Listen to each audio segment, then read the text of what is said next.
There are Christians naman who get trapped in a flat line, spiritual non-growth. Yung kumbaga sa monitor ng puso, pag nag-flat line na yan, ibig sabihin wala nang tibok. Meron naman na ganun ang spiritual life. Wala ngang low pero wala namang high, parang walang nangyayari sa buhay. And some, even very sadly, fall into what you might really describe as a free fall. Yung parang hulog ng hulog ng hulog ng hulog, laglag ng laglag at pababa ng pababa ang spiritualidad. Paano kaya lalago talaga ang tao nang walang tigil sa Panginoon? Sapagkat sa maiksing buhay na ipinahihiram sa atin, mula nung nagkaroon tayo ng spiritual encounter, nung born-again experience, nung rebirth na yan, maiksi lang ang panahon para makalapit ng malapit ang tao doon sa nawala na kanyang katangian na maka-Diyos. How can we really grow spiritually from glory to glory? How can we really grow spiritually towards God-likeness again? How can we continuously find God is a very, very important issue in our life. Hindi lang minsan mong natagpuan ng Diyos, mo, Eureka, I found it. But finding God is a non-stop, ongoing, ever-increasing process. Hindi lang sasabihin mo, once upon a time na born again ako, tapos na. Because it was only the beginning. Dapat walang tigil ang pag-grow. Pero tulad din ng halaman, may mga tao na nabobonsai, hindi lumalaki, buhay naman, pero hindi lumalaki, nandun lang. How to continuously find God is a very important issue in our life. Hindi lang minsang natatagpuan ng Diyos, patuloy siyang kinikilala para lumalim, lumawak at mamunga ang ating buhay espiritual. Aming Diyos sa langit, Ama, salamat po sa pagkakataon na maaari kaming magtanong ng ganito. Nawa po ay bigyan niyo po kami ng mga kasagutan ngayon. How we can continuously find you. Hindi lang minsanan, kundi walang patuloy, walang tigil at patuloy na pagkilala sa inyo ang aming nais na maranasan. Magpakilala nga po kayo ngayon ng higit pa, mangusap po kayo. Buksan niyo po ang aming puso at marinig namin ang mensahe niyo para sa amin ngayon. Patawarin niyo kami, Ama, sa aming mga kasalanan. Punuin niyo po ang aming mga kakulangan. Pawalan niyo kami at makalaya kami mula sa kamangmangan at kadiliman. At tapunan niyo po kami ng liwanag, Panginoon. Nang sa ganon, lalong maging malinaw sa amin kung paano pa kayo kikilalanin sa araw-araw. Mangusap kayong may kapangyarihan, O God, protect us from all works of evil, from presence of evil men and evil spirits, from the malicious plans of evil against us. Protect us even from our own ignorance and our own shortcomings. Fill our hearts with your presence. Sit on your throne of power, O God of heaven, and give blessings to your people. In the name of Jesus we pray. Amen. How to continuously find God? Well, bago pag-usapan yung continuously finding God, well, find God first. Yun ang unang-una. So first things first. Find and have the kingdom of God. Find and have the kingdom of heaven in your heart. Because this is the center of the teachings of Jesus. The kingdom of heaven. At pinaulit-ulit na ito po ay lagi kong kinukot sa mga tao dahil ang priority natin kung minsan hindi yung priority ni Jesus. Ang priority niya is the kingdom of heaven. At maraming haka-haka ang mga tao tungkol sa kingdom of heaven. Iniisip nila, parang kaharian na physical, bababa kasama ng mga ulap.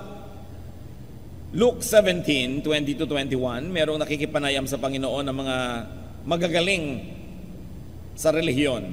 Once having been asked by the Pharisees when the kingdom of God would come, Jesus replied, "The kingdom of God does not come with your careful observation, nor will people say, 'Here it is,' or 'There it is,' because the kingdom of God is within you."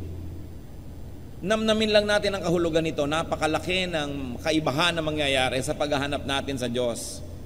Yung iba inaantay ang pagbaba ng langit, nilalagyan pa ng petsa. Inaantay kung kailan mangyayari yung tinatawag na end of the world. Nagsusuot pa ng mga helmet dahil daw maraming lalaglag na mga bato-bato mula sa langit. Sumusuot sa mga lungga, nagtatago sa mga kuweba. May mga nagtatalo-talo kung kailan ang petsa ng pagdating nito at away-awayan. Sinabi na nga sa Biblia, sabi ni Lord, the kingdom of God does not come with your careful observation. Hindi nyo kayang bantayan at hintayin kung kailan yan darating. Kasi sabi niya, ang kaharian ng Diyos ay nasa inyong kalooban, nasa inyong puso. So paano mababantayan ng iba kung kailan darating yun? Yun ay isang spiritual at personal na karanasan. Kaya may mga tao na dumating na ang kingdom sa kanila, sa iba hindi pa. Kasi sabi niya, it is within you. Ang paghahari ng Diyos sa puso ng tao, na hindi na yung tao ang hari, hindi na si Satanas ang hari, hindi na yung asawa ang hari, hindi yung anak ang hari, hindi pera ang hari, kundi ang Diyos, hari sa iyong puso. The kingdom of God has come upon you. Because wherever there is a throne that you give God to sit on and rule from, there is the kingdom. Of course, wherever the king is, there is the kingdom. Ang tanong lang natin, is God the king of your heart? Kasi yung iba relihiyoso, 20 years lang nagre-relihiyon, 50 years, 70 years, pero hindi naman talaga Diyos ang naghahari sa puso nila. Ang Diyos ay naghahari lang sa isang kwarto sa puso nila.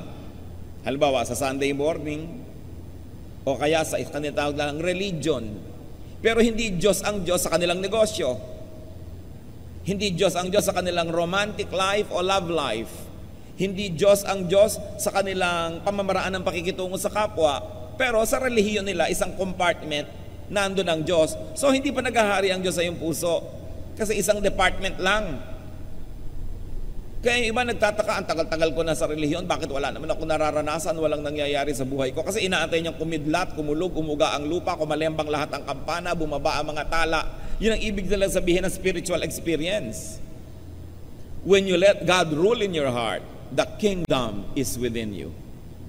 And then what will happen to your vocabulary? It will change. What will happen to your outlook in life, to your value system, to your behavior and etiquette? It will change. What will happen to the way you do business and you move professionally? It will change. Then you say, wow, the kingdom has come. Parang hindi ko na kailangang abangan yung darating pa sa mga ulap dahil sa puso ko pa lang nandun na yung langit. Totoo na. So kumakain ako kahit na hindi masyadong mahal ang kinakain ko, may gana ako kasi ang Espiritu ng Diyos ay buhay sa akin. Malusog man ako o may sakit, nagtitiwala ako sa Diyos dahil alam kong mabuhay at mamatay, kasama ko siya. So hindi ako masyadong concerned. Hindi ako takot sa kamatayan dahil alam kong sa kabila nitong buhay na ito, nandun pa rin ang Diyos. Yun ang paghahari ng Panginoon sa ating buhay na kailangang mangyari, hindi lang magkaroon tayo ng relihiyon. Sa katunayan nga, kuminsan yung relihiyon pa ang sagabal. Kasi yung mga hatred ng religion mo, hatred mo rin. Yung kalaban ng religious group mo, kalaban mo rin. Nasaan ang paghahari ng Diyos sa iyong buhay?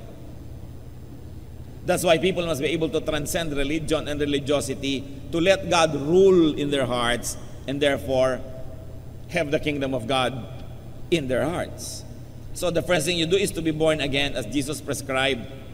John 3:3, in reply, Jesus declared, I tell you the truth, no one can see the kingdom of God unless he is born again. Sobra naman kasing pinadali ng iba yung born again. A, accept that you're a sinner. B, believe in Jesus. C, confess Christ. Pumikit ka, tambagin mo si Kristo, itaas mo ang iyong kamay, at voila, born again ka na. Hindi naman gano'n kasimple yun.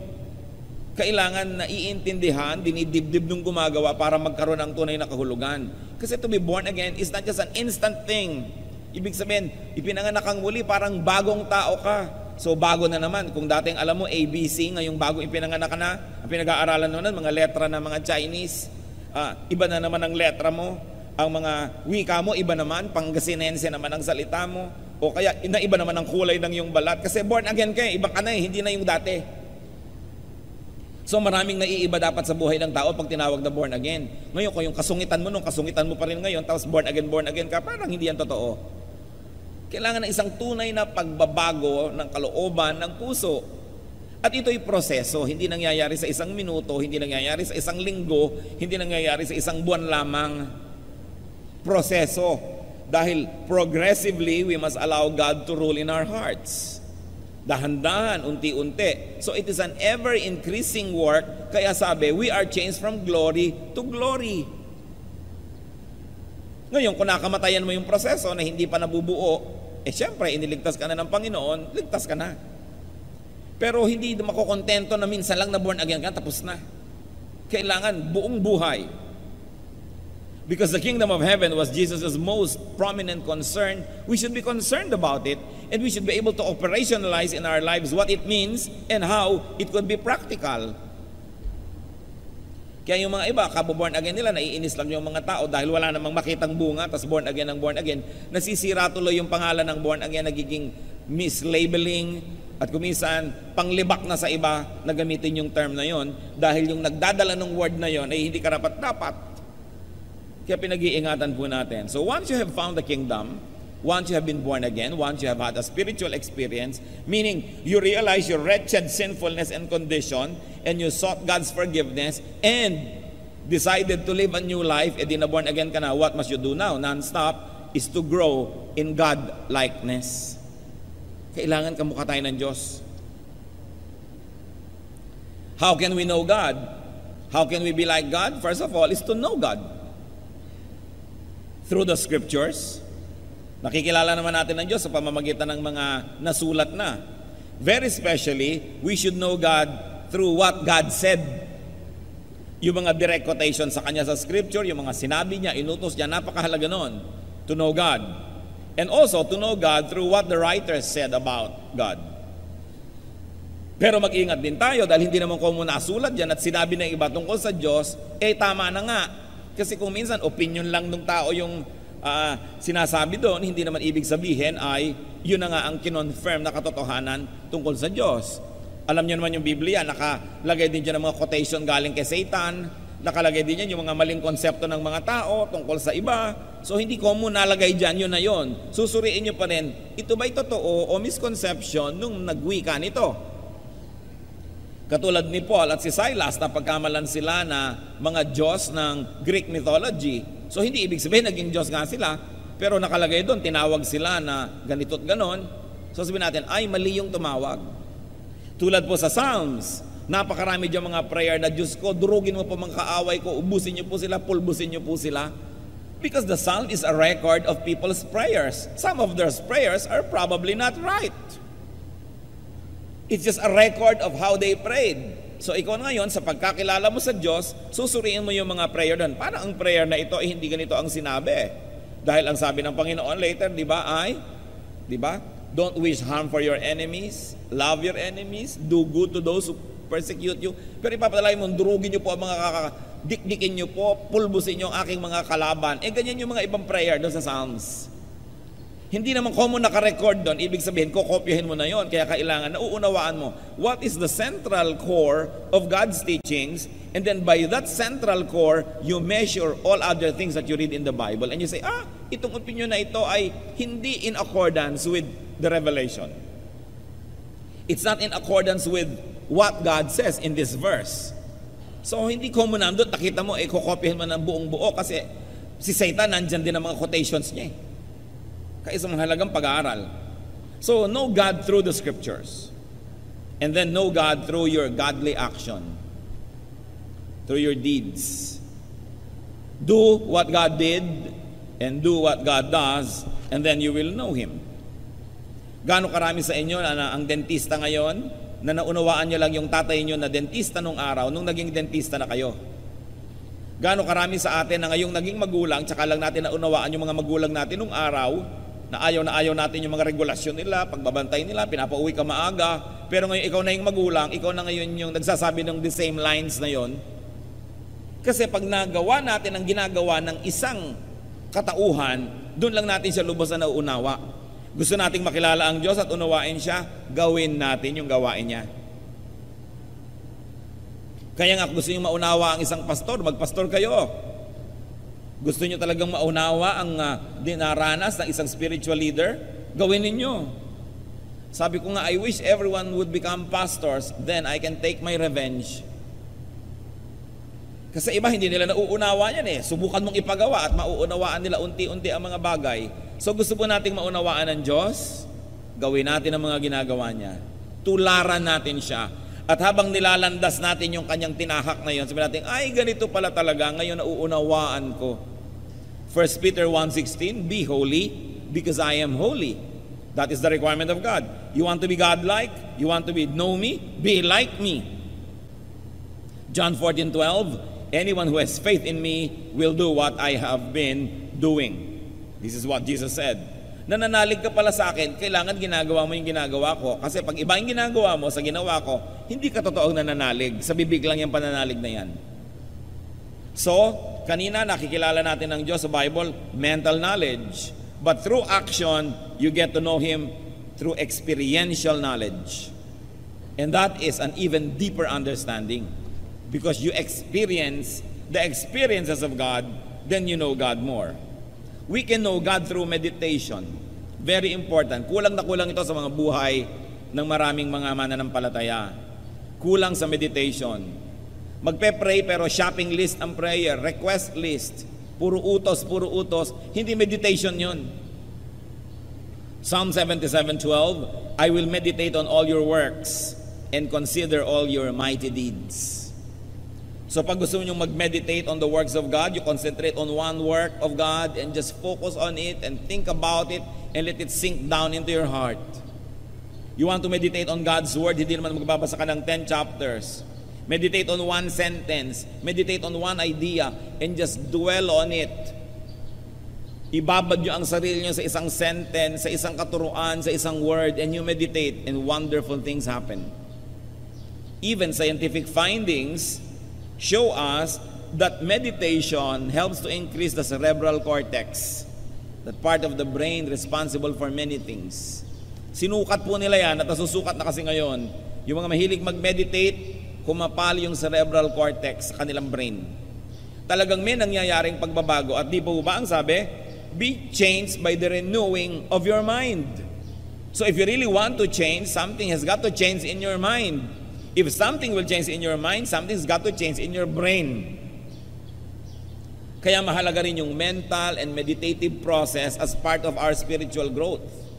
May nangyayaring kababalaghan pagka tayo ay nananahimik lamang and we focus on one aspect, one word, one characteristic of God.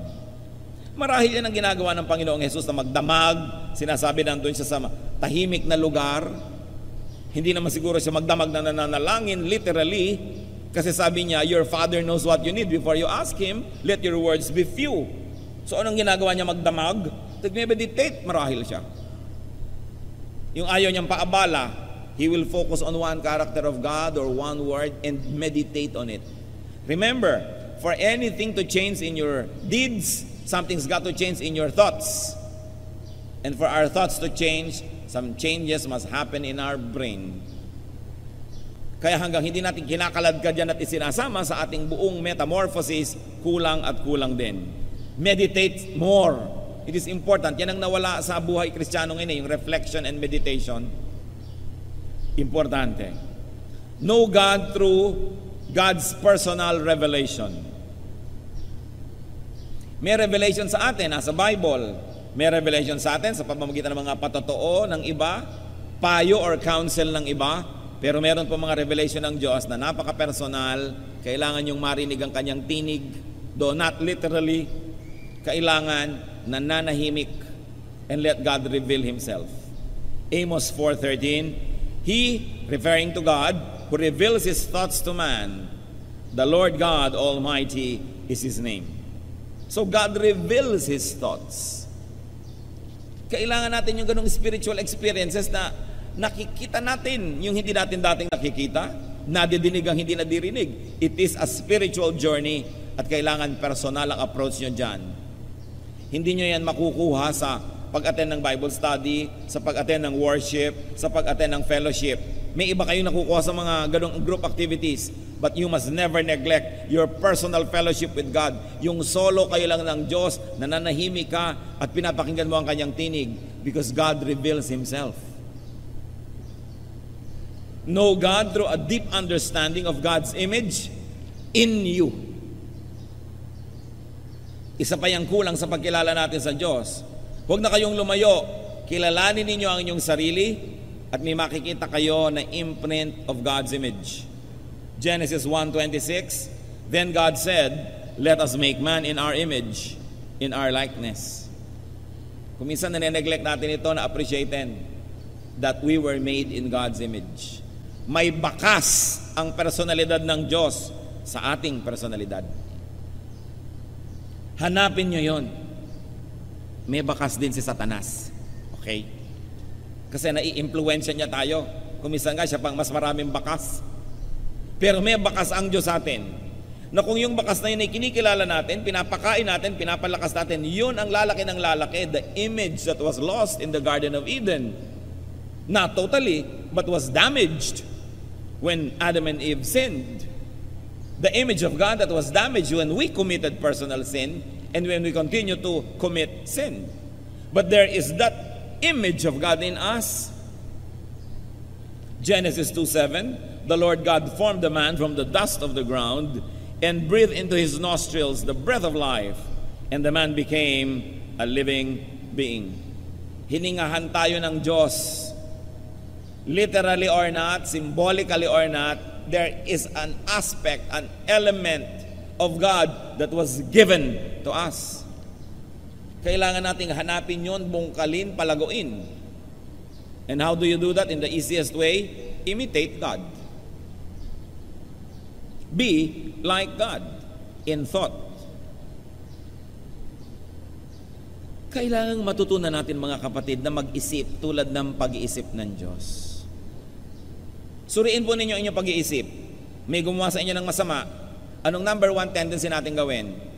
Pag sinabi niyong gumante, hindi ganyan mag-isip ang Diyos. Pag may nakita tayong umuunlad ang buhay, maiinggit tayo, hindi ganyan mag-isip ang Diyos.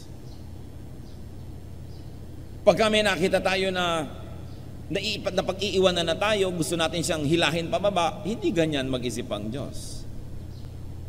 May nagugutom, meron ka namang maibibigay, hindi ka nagbibigay, hindi ganyan mag-isip ang Diyos. Paano tayo magiging kawangis ng Diyos kung hindi muna tayo mag-iumpisang mag-isip tulad niya? Kaya gawin niyo mga kapatid yan na habit. Sabihin niyo lagi sa sarili niyo, pagka medyo nag-iisip kayo na medyo Satanasya, sasabihin mo, hindi ganyan mag-isip ang Diyos. Pagka hindi ibinibigay ng mister niyo ang buong sweldo, sabihin mo, darling, hindi ganyan mag-isip ang Diyos. Diba? Pagka naman kinukupitan kayo ng asawa niyo at ibinibigay sa kamag-anak, sasabihin mo, dear, hindi ganyan mag-isip ang Diyos. No? Pagka sinasabi sa inyong overtime, hindi naman pala mo, hindi ganyan mag-isip ang Diyos. Napakahalaga, lalong-lalo kung sa sarili natin i-apply eh. Pag medyo naiinggit-inggit ka na, naiinis ka na, nababahuan ka na doon sa katabi mo at gusto mo siyang palayuin ang ubod ng layo, hindi ganyan mag-isip ang Diyos. Mula nga sa langit, pumunta siya sa lupa, nakisalamuha sa mga taong tulad natin.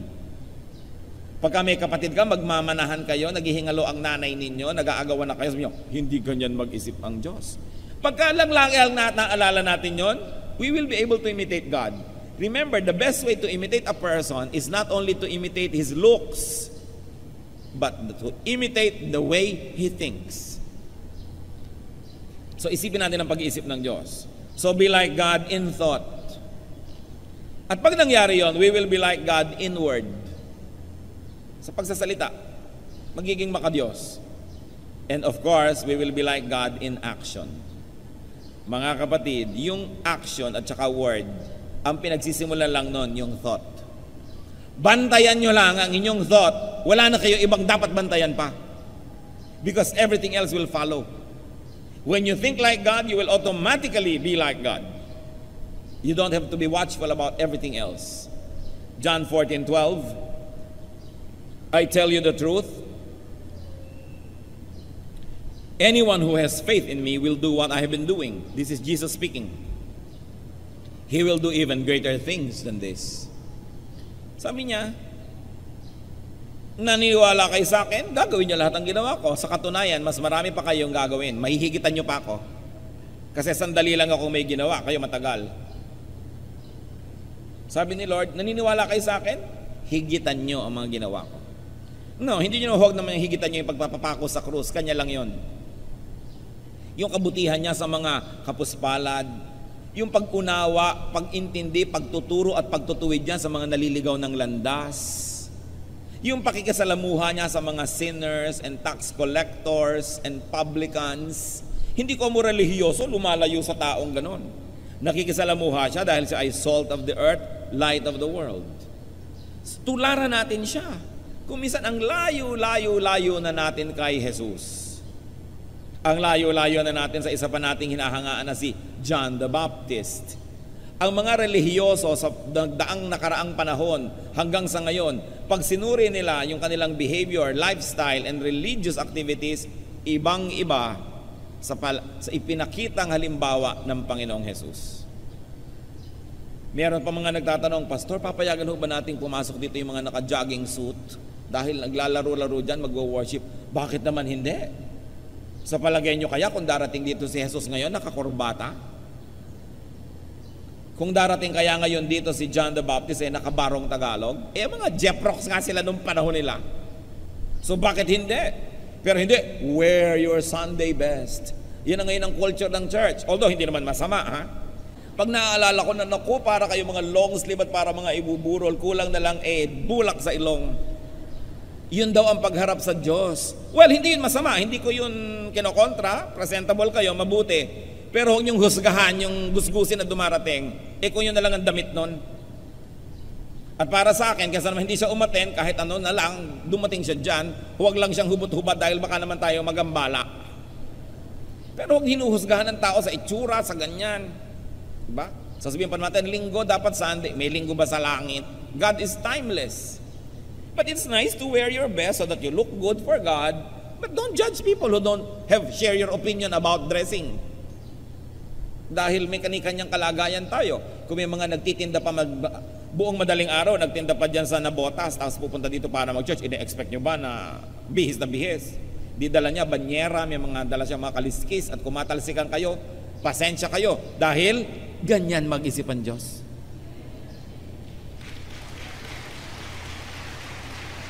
Hindi yung puro kaartehan na lang ang relihiyon, puro mga itsura, puro mga form. It's important to go back to the basics. No? Sabi ni Lord, gagawin niyo yung mga pinaggagawa ko. Ano ba mga ginawa niya? Hindi ba't naglilinis ng lambat yung mga mangingisda? Uupo siya sa bangka at makikituro siya doon. Hindi naman siya humingi ng pulpito. Nakisalamuha siya sa mga tao. Hinihipo niya yung patay, hinihipo niya yung may ketong, pinupuntahan niya yung mga possessed, nakikipagkwentuhan at kumakain siya sa dulang ng mga makasalanan. Kaya yung marami sa atin, mas maarte pa kaysa kay Jesus. Kaya dapat balikan natin yung basics. And in this area, when we move like God, we fellowship with God at work. And there's no better fellowship than to fellowship at work. Kaya kahit yung mga social workers, meron silang mga immersion. You have to immerse yourself in this community, in that group, para maunawaan mo sila. Si Lord nag-immerse sa tao, hindi lang siya nag-utos mula sa langit, bumaba, nagturo sa tao, nag-immerse. Ganon din ang dapat natin gawin. Matuto tayong makisalamuha. So you want to continuously find God? Return to the image of God in you. Which of course was compromised when man fell, when Adam and Eve sinned, when you and I continue to sin. Colossians 3:9-10. Since you have taken off your old self with its practices, put on the new self, which is being renewed in knowledge in the image of its creator. Sabi dahil total, hinubad niya rin lang yung dati niyong pagkatao nung tinanggap niyo si Jesus, lubos niyo nang isuot yung bago niyong pagkatao. No? Na patuloy na binabago, patuloy na pinalalakas, at inilalapit doon sa wangis ng Diyos, sa wangis ng lumikha sa atin. So kung ang kabanalan ng tao at pagiging makadiyos ay nasa ganitong level, dahil sa kasalanan ay bumaba ng bumaba, nung tayo ay na-born again o tinanggap si Jesus at nagsisi ay tumigil ang pagbaba, ano ngayon dapat mong gawin? Umakyat ka uli unti-unti para bumalik ka at lumapit ng lumapit dun sa original image that was lost in the Garden of Eden. So the first purpose of life is to stop your descent. Pigilin ang pagbulusok pababa. At ang susunod, baligtarin yun, umakyat naman ng umakyat. So we are being renewed, being made more and more and more and more like God. Yun ang goal natin ngayon kung tumigil na yung pagbaba nyo. Pag sinabi natin, kilala ko na si Jesus, tinanggap ko na si Jesus, etc. So ngayon, dapat ngayon ay sundin natin ang kalooban ng Diyos para bumalik ng bumalik yung pagka-Diyos na ibinigay sa atin nung nilikha ang tao. The image of God that was given to us must be revived, redeveloped, so that it can flourish once more, just like before Adam and Eve fell. Yan ang goal ng buhay, to be holier and holier, to be more and more like God. So how else do we continuously find God? Look for God everywhere. Hanapin nyo ang Diyos sa lahat ng dako. Find God's image in other people. Halimbawa, tingnan nyo yung katabi nyo ngayon. Nababakas nyo ba sa Kanya ang luwalhati ng Diyos? Kinilabutan siya, pero meron yan. Dahil nilikha tayo ng Diyos eh. Kaya ang mahalaga, lalo sa mag-asawa, hanapin nyo sa isa't isa yung wangis ng Diyos at you will fall more and more in love. Pero oras sa pinagtuunan nyo yung wangis ni Satanas dahil nandun din, you will fall out of love. Alam nyo kung ano yung love? It's only a decision what to look at. That is love. Kaya ang mga magulang, you always decide to look at what is good in your son or daughter. Kahit ang nakikita ng kapitbahay yung bad, ang nakikita nyo yung good. Kasi you decide to look at it. So, ang pakikitungo natin sa kapwa, pag sabi yung bad yan, hindi lang siguro siya bad. Siguro, you are looking for what is bad. That's why, that's what you see. Because if you also look for what is good, you will also find something good. Because even being bad is difficult to perfect. We are not perfect, so nobody can be perfectly bad. Meron pa rin yung good. Kaya mga kapatid, pag may nagsusumbong sa akin, alam niyo po, bad siya, bad siya, bad siya. So kapatid, maaring totoo yung sinasabi mo, pero ibig sabihin din yan, you are looking for the bad. Wala ka na bang sasabihin sa akin na good niya? Wala po. Wala kang tiningnan o nagbubulag-bulagan ka. Kaya hindi credible ang sinasabi mo. Para sa akin po, sino ang credible person? Yung may sumbong man siya na negative, may dala rin siyang positive. Kasi pag puro negative ang sinasabi niyan, propaganda yon. Katulad din ng pag puro positive ang puri niya sa isang tao, propaganda pa rin yon. You are being deceived so that you will make a decision in favor of or against that person. Do not believe anybody who comes to you na ang dala lang one-sided good or one-sided bad, because people are complex. Inside us, there's some good, there's some bad. What you feed and what you develop will become the master. Pero meron pa rin yun na nandun na another personality na maliit lang yung papel niya. So what you look for in people also tells you about your kind of eyes and your kind of heart. So, hanapin natin yung mabuti. You want to find God? Sabi ni iba, saan ko po ba hanapin ang Diyos? Hindi ko na mahanap. Look for God's imprint on people. Tingnan nyo ang mga tao sa paligid nyo and you will find parts of God's character. You will find God's gifts. You will find God's power. There are people who are very powerful when they speak. That comes from God. There are those whose personalities are so powerful they can move others, especially to positive action. That comes from God. Look for people's creativity. May ang galing sumayaw, ang galing tumugtog, ang galing magpinta, ang galing magkarpentero, ang galing mag-repair ng kotse, ang galing magtanim ng halaman. Galing yan sa Diyos because all creative talents are from God. Look for beauty because God is God of beauty. Then you will find God in people. And when you do that, praise God. Sobra ka nang nagbubulag-bulagan pag hindi mo nakita ang presensya ng Diyos sa lahat ng bagay. Kung ikaw nga ay microbiologist, tingnan mo sa mga microscope, nandun ang work ng God. Kung paano yung mga molecules ay umaayos-ayos. Even sa physics, sa chemistry, makikita mo yung mga electrons, protons na nag-iikutan in order para mga planeta na may mga orbit na sinusunod. You know that there is a grand designer. God is everywhere. Kaya kailangan nating tingnan. What you do not have, you find everywhere. Only you do not look at the right places. So it is important. Sabi sa Philippians 4:8, finally, brothers, whatever is true, whatever is noble, whatever is right, whatever is pure, whatever is lovely, whatever is admirable, if anything is excellent or praiseworthy, think about such things. We are a product of how we think. Kaya mga tao, kuminsan tumataas masyado ang presyon, bumibilis ang tibok ng puso, ang pulso, nagkakasakit-sakit. Kasi may sakit ang paraan ng pag-iisip nila. Sick thoughts render sick bodies. Kaya pati yung mga gagaling, kailangan sa isip nila magbago ng pag-iisip. Hindi yung mga inom sila ng inom halimbawa ng pampakalma, tas ang iniisip nila lahat ng pampainis. Hindi katatabla ng gamot. Masisira ang gamot sa iyo. Kasi nasa pag-iisip yan. Meron naman, lalo mga matatanda na bilib sa isang doktor, may sakit, magpapadoktor, nagbibihis pa lang, dadali mo sa doktor, gumagaling na. Kasi nananalig. Yung pag-iisip natin, yan lang ang makonquer natin. Ikaw na ang makapangyarihang tao sa balat ng lupa dahil yan ang pinakamahirap supilin. Pero when you think positive thoughts, beautiful thoughts, godly thoughts, sumusunod ang inyong katawan. Subukan nyo, halimbawa ngayon, exercise. Lalo yung mga seloso at selosa at hindi nyo kasama ngayon na inyong kabiyak, isipin nyo may nakakandong sa kanya ngayong iba. Sige, isipin nyo. Hindi ba nagiinit ang tenga nyo na? No? Kumukulo na ang dugo nyo, iniisip nyo pala yun, hindi pa yun totoo.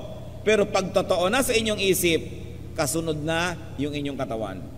Kaya yung pag-iisip, yan ang kinokontrol. Be transformed by the renewing of your mind. Pero, kaya yung mga iba, subukan yung pumikit. Mag-isip kayo ng napakagandang tanawin, mga lunti ang bundok, mga ibong humuhuni, mga batis na sumasayaw sa paligid ng mga bato.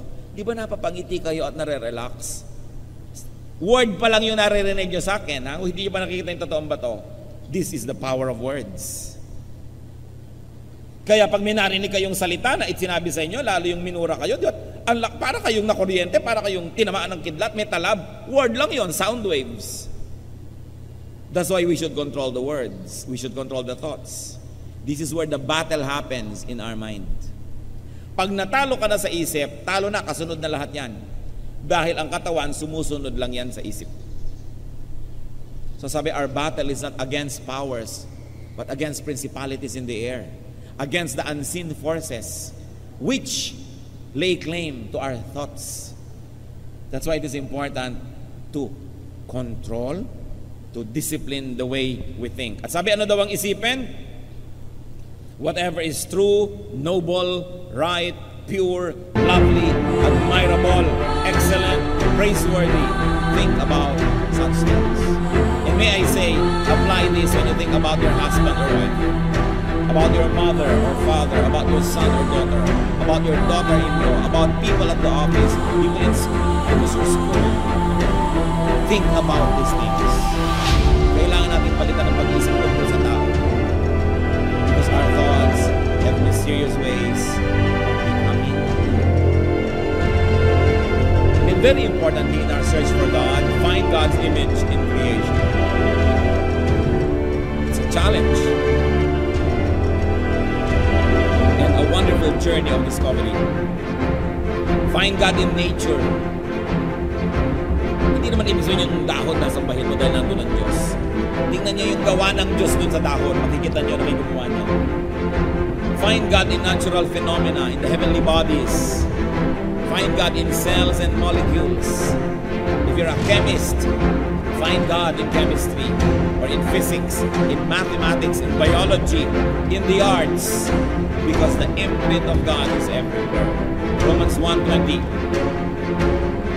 For since the creation of the world, God's invisible qualities, His eternal power and divine nature, have been clearly seen, being understood from what has been made, so that men are without excuse.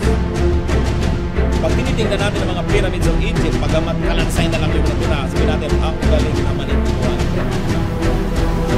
Pag tinitingnan natin yung mga ivory carvings from China, hanggang kaliit-liitan, may kubo dun sa loob, may tao, dun sa tao meron pa siyang kuto, nandun lahat. Ang galing naman ng mga Chinese na gumawa nito.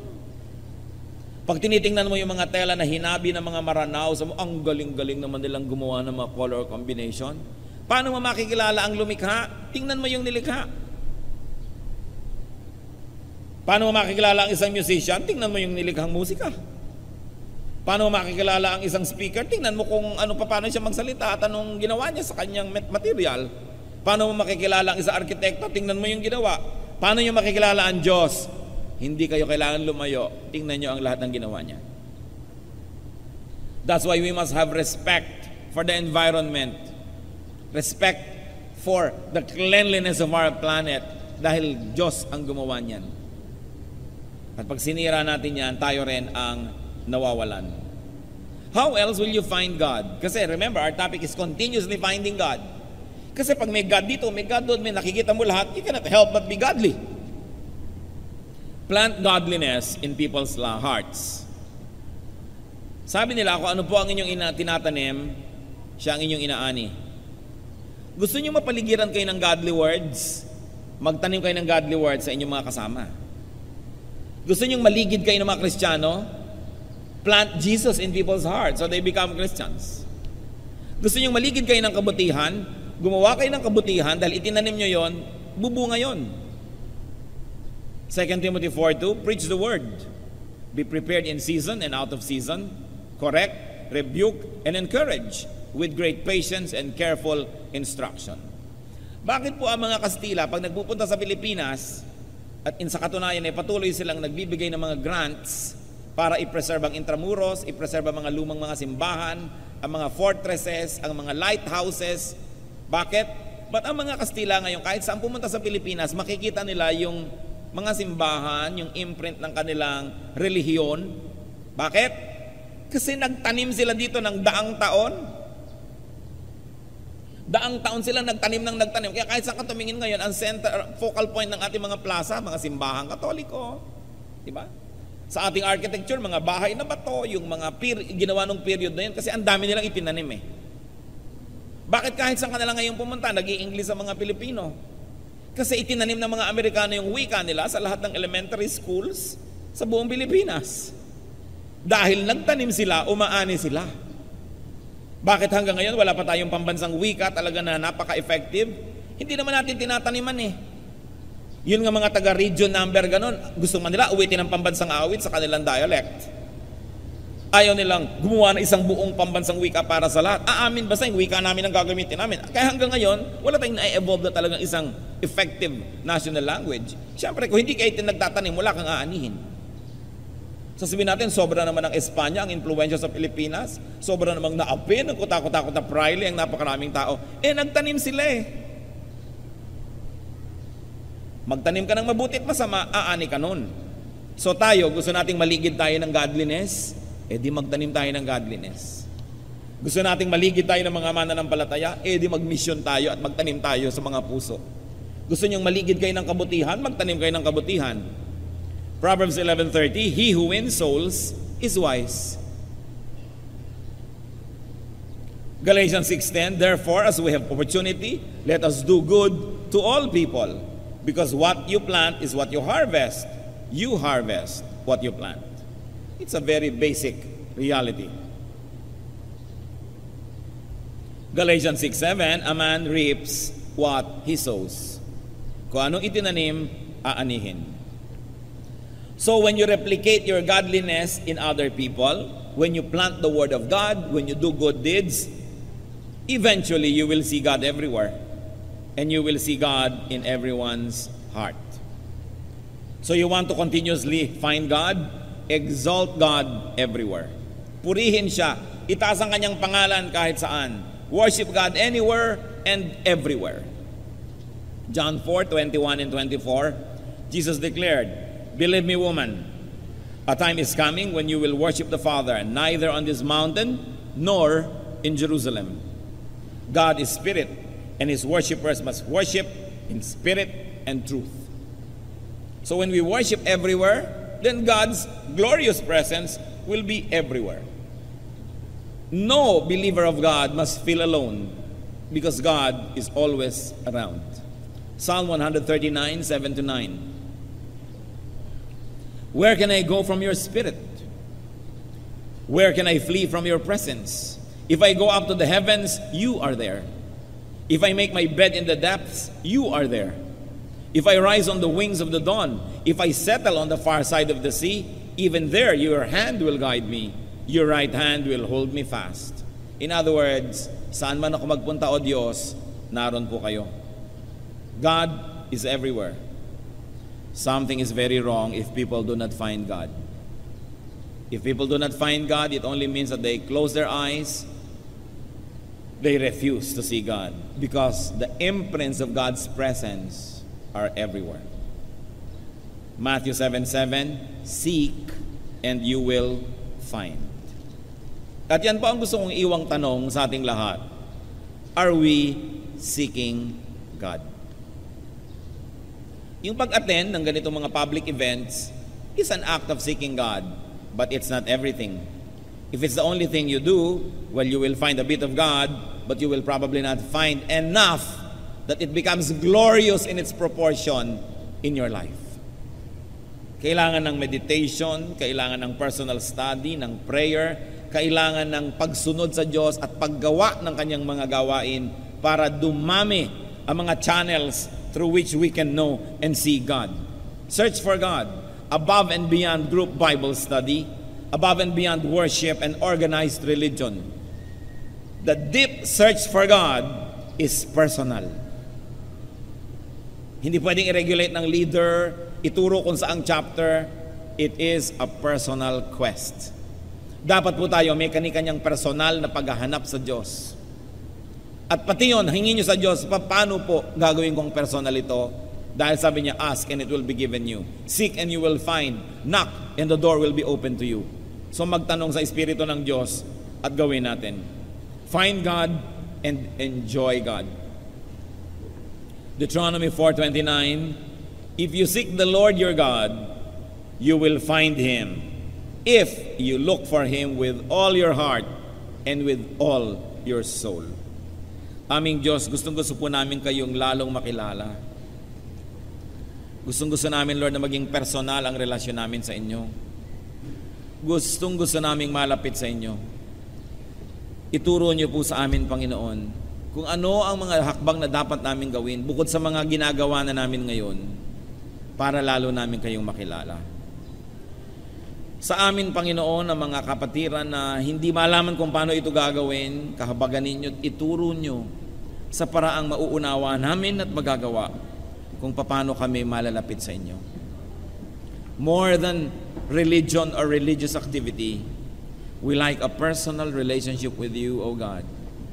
Yung relasyon na mayroon sa Edan at si Eva nung paman, yung relasyon nila Noah sa iyo bago pa man nagkaroon ng templo o organized na relihiyon, yung pag-worship sa iyo, Panginoon, at pag-aalay, maging ni Job, na ginagawa niya mag-isa.